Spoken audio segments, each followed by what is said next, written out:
Hello, I'm Cordell Anderson, your guide, who will take you on a whirlwind tour of a 75-year unknown history without which the West wouldn't have been won. It took place on the High Uinta's northern slope, with hard-drinking Irish and Swedish immigrants who became unsung heroes called tie hackers. In 1867, the Transcontinental Railroad construction needed millions of railroad ties. The Uintas to the south had the raw material. Irish workers went into the mountains to hew by hand the 8-foot, 300-pound ties, working 12 months a year in the harshest of conditions. The tie hacker culture was born. I've made 7 reports with many details, but today let's take a quick tour of all the published and unknown sites. We go into the mountains on Highway 150, up and over Utah's Uintas, enjoying incredible nature, but go into the teeth of a storm, which is very frequent in the Uintas. Our first stop is at the Gold Hill Turnoff Road. One of the big problems of the tie hackers was their transportation. In the winter, they hauled their ties over the snow.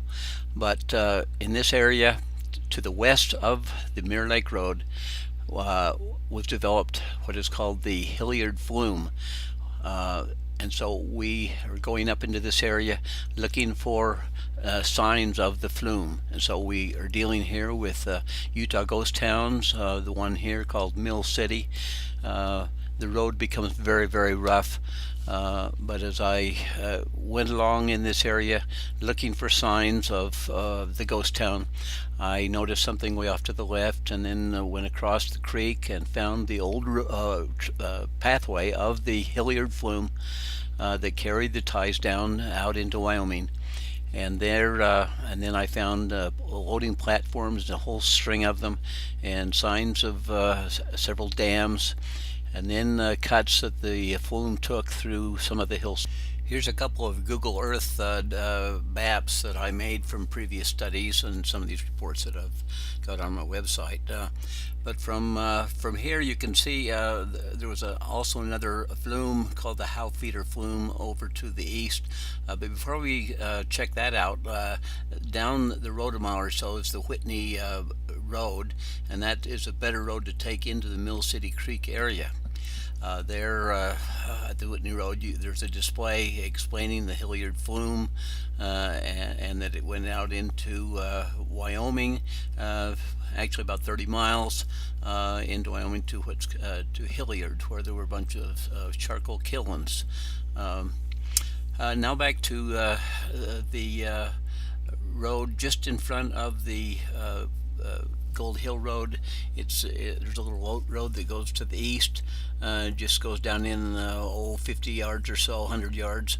It's the Hells Canyon trailhead, although there's no actual trailhead there, but you take off to Hells Canyon there, and where you park, all of a sudden you find yourself right in the Hilliard Flume cut that comes down off of Gold Hill and comes down through there and then out into the plain going north towards Wyoming.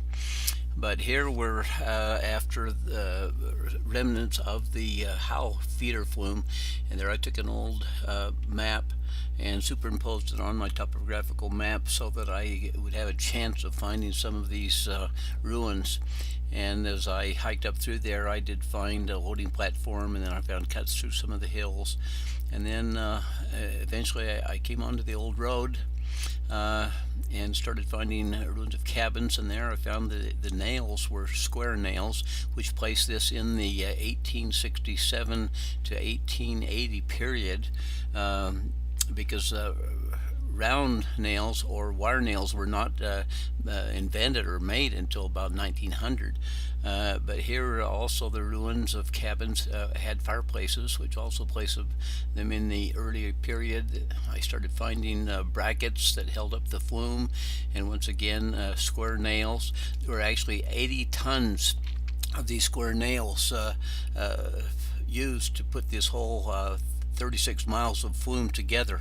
Eventually I started finding remnants of the flume itself, and as far as I know, these are the only photographs, and then there's structures continuing upstream that carried or that supported the flume.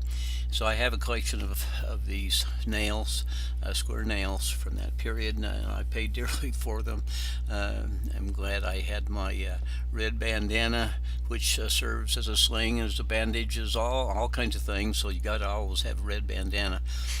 From there, we go back to the Mirror Lake Highway and down a few miles to the Bear River Guard Station. You should stop there and get a good drink of cold water, or use the restroom, and all kinds of things there for your interest. And there out behind is a Tyhack cabin, which was taken apart from the Steel Creek commissary this further east. We'll get there in a few minutes. And it was reconstructed here, so you can see a Tyhack cabin from the period from 1912 on. There's a broad axe, and there's displays inside explaining how the Tyhackers lived and worked, and so that's really a great place to stop and visit. Down the road a few miles, you come to the North Slope Road and turn east. A couple miles, you get to the turnoff road to East Fork of Bear River, and there we go up that road towards the trailhead. There's a Tyhack trail along the way. You can check that out. You'll see as you get up in there's a forest fire a number of years ago that was quite devastating. And then you get to the trailhead and see all the warning signs, and in the registry you can see that very few people have been up to the lakes. The lakes up these two canyons, it's Priord Lake and Alsop Lake, but it's a great area to hike. But up that trail, you start coming to a lot of Tyhack ruins, but the first thing you see is Mount Beulah to the south, and here you see it from West Fork of Pikes Fork, and here you see it from up from way south, and then another shot of it with a telephoto lens, and so Mount Beulah is a prominent feature there. But you start running into all kinds of ruins of the Tyhackers, and you notice round nails or water nails, and also stovepipes, which indicate that these were ruins from the 1912 to about 1930 or 1940 period. And then up past the wilderness boundary, there's just one more ruin.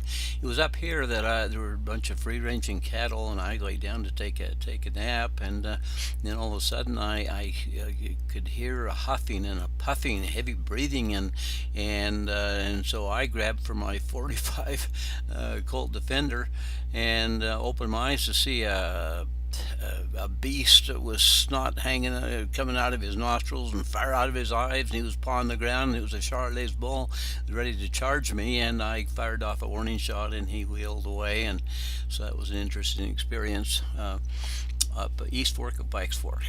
Then from here we go back to the North Slope Road and go further east to Mill Creek, where there are signs of a splash dam. Now these splash dams were dams built across the creek or the river, and during the winter the railroad ties were accumulated behind, hundreds of thousands of them, and then when the runoff came in the spring, they would blow the dam with dynamite, and the river would wash the ties down into Wyoming, where they'd be picked up by the railroad. Now here there was a commissary and quite a extensive complex back at one time, but the only thing left is the splash dam. From there we go another couple miles down the road to McKenzie Creek, and we pull in the road there and go across the creek, and there we find a complex, well, it's called the compound, not the McKenzie compound, and there's 9 ruins of cabins there. Once again you see wire nails, so this is from the 1912 period. Here on my map from one of my other studies, you see the McKenzie Creek, and then down around a bend there's another little road that takes off, and you go in there, and the first thing we found was a remnants of a sled that used to haul the the ties over the snow, and further in ruins of cabins, and here the cabins, the logs on the inside were faced, and so this also pins it down to the 1912 on period, also galvanized round or wire nail. But here there was a whole many sites where there were portable sawmills would move from place to place, and so there's lots of piles of slabs that were cut off the sides of the tree to form the railroad ties. From there, we keep going north across the north slope. We see Tokawona Peak to the south. And along the road, in a number of places, you see ruins of cabins. And once again, the wire nails kind of pin the period down. Well, in 10 minutes, we're only halfway through. We're down to spot track number 11. So we'll call this part 1 and continue with part 2 in just a minute.